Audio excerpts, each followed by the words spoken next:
নমস্কার, আমি রিয়া। আজ আপনাদের সামনে উপস্থিত হয়েছি একটি নতুন অথেন্টিক বেঙ্গলি পদ নিয়ে। যারা আমার চ্যানেলে আজ নতুন, তারা ভিডিওটি ভালো লাগলে লাইক অ্যান্ড সাবস্ক্রাইব করে দেবেন এবং পাশে রাখা বেল আইকনটা ক্লিক করে দেবেন। আজকে আমাদের রেসিপি হলো চিংড়ি দিয়ে কচুর ঘন্ট। গরম ভাতের সঙ্গে দুর্দান্ত লাগে এটা। তাহলে চলুন সময় নষ্ট না করে দেখে নেওয়া যাক। বাজার থেকে কচুর শাক কিনে এনে এরকম ছোটো ছোটো করে কেটে জলে ধুয়ে রাখতে হবে। কচু কাটার সময় হাতে একটু সর্ষের তেল লাগিয়ে নেবেন। এবার কড়াইতে অল্প জল আর নুন দিয়ে দিতে হবে। তারপর কচু শাকগুলো কড়াইতে ওপর থেকে দিয়ে একটা পাত্র দিয়ে ঢেকে রেখে দিতে হবে 10 থেকে 15 মিনিট মতো। আঁচটা বাড়িয়ে রাখবেন।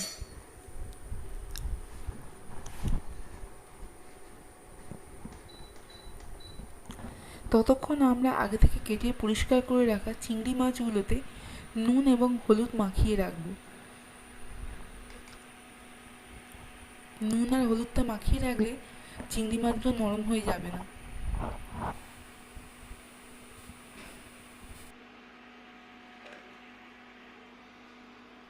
15 মিনিট পরে কড়া থেকে ঢাকনাটা সরালে দেখবেন কচু অনেকটাই গলে গেছে। এবার কচুগুলোকে তুলে একটা চুবড়ি বা আপনার জল ঝরা বা যদি অন্য কোনো পাত্র থেকে থাকে সেখানে রেখে দেবেন।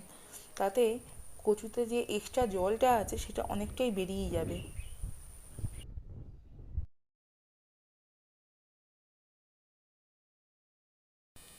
এবার কড়াইতে অল্প সর্ষের তেল দিয়ে মাখিয়ে রাখা চিংড়ি মাছগুলোকে ভেজে নেব।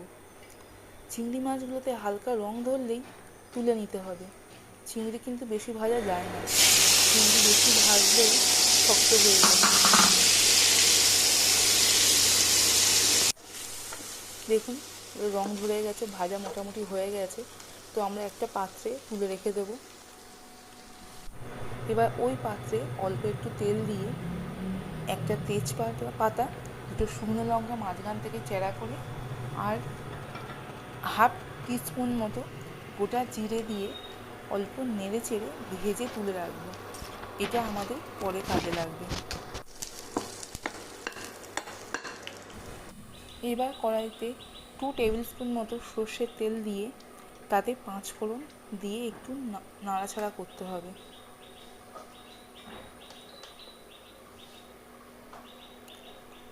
এরপর তেলটা একটু গরম হয়ে এলে আর 5 ফোড়ন থেকে সুন্দর একটা গন্ধ বেরোতে শুরু করলে তাতে আমরা আদা এবং রসুনের পেস্ট দিয়ে একটু কষে নেব।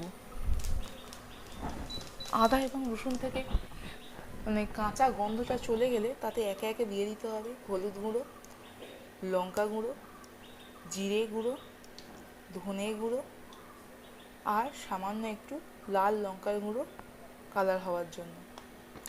সব মশলাগুলোকে দিয়ে অল্প একটু জল দিয়ে আমাদের মশলা কষতে হবে। কারণ জল অল্প না দিয়েছেন তাহলে মশলাগুলো কড়ার গায়ে লেগে যেতে পারে। এবার এই মশলার মধ্যে আগে থেকে ভেজে রাখা চিংড়ি মাছগুলোকে দিয়ে কষতে হবে।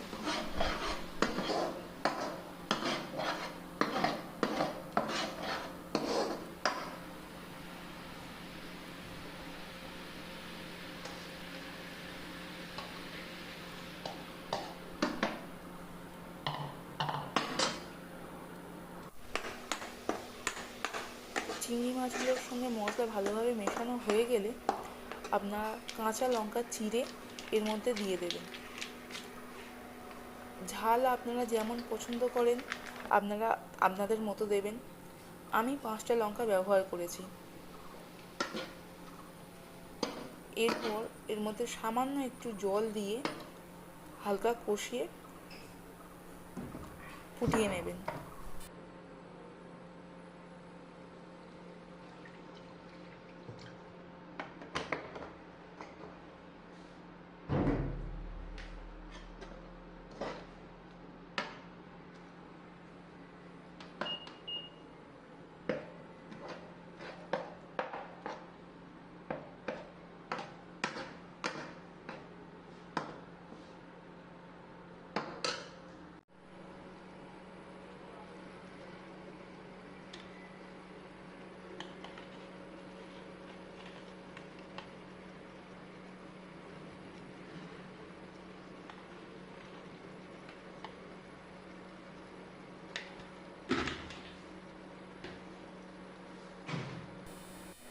চিংড়ি কষানো হয়ে গেলে এর মধ্যে আগে থেকে ফুটিয়ে রাখা কচু শাকগুলো দিয়ে দিতে হবে। কচু শাকগুলো দেখুন কি সুন্দরভাবে আপনার সিদ্ধ হয়ে গেছে।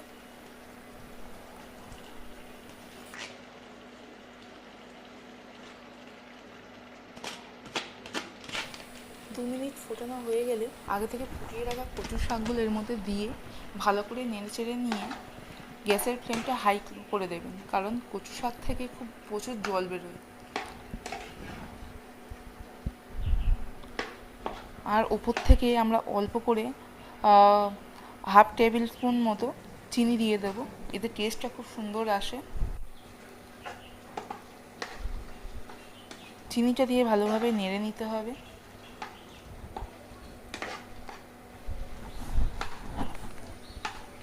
আর অল্প অল্প করে নাড়তে থাকবেন, এতে নিচটা ধরে যাবে না। আর রান্নাটা এভাবে করলে খেতেও খুব সুন্দর হবে।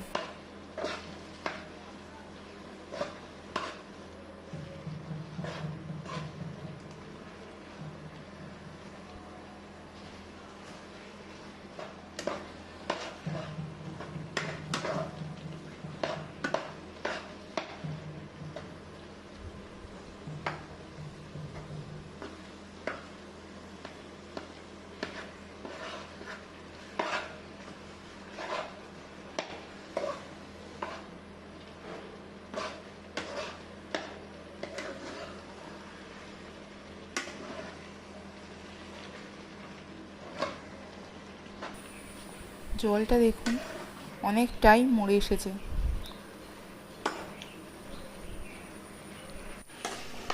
জলটা এরকম পুরোপুরি মরে এলে আমাদের আগে থেকে বানিয়ে রাখা মশলাটা ওপর থেকে ঢেলে দেবো, এতে খুব সুন্দর টেস্ট আসে। আর দেখুন কি সুন্দর গন্ধ বেরোচ্ছে। ভালোভাবে মাখিয়ে নেবেন, নিয়ে আরও আপনার 2 থেকে 3 মিনিট এইভাবে কন্টিনিউ নেড়ে যেতে হবে আর ভালোভাবে পুরো মশলাটা মাখিয়ে নিতে হবে। আপনার চিংড়ি দিয়ে কচুর ঘন্ট এখন পারফেক্টলি রেডি হয়ে গেছে। গরম ভাত হোক কি পান্তা, আপনার এটা দিয়েই খাওয়া হয়ে যাবে। আপনারা বাড়িতে ট্রাই করবেন আর আমাকে জানাতে ভুলবেন না কিন্তু কেমন হলো। তাহলে আজ এই অবধি, দেখা হচ্ছে পরের ভিডিওয়। যদি ভিডিওটি আপনাদের ভালো লেগে থাকে তাহলে লাইক অ্যান্ড সাবস্ক্রাইব করে দেবেন। Thank you.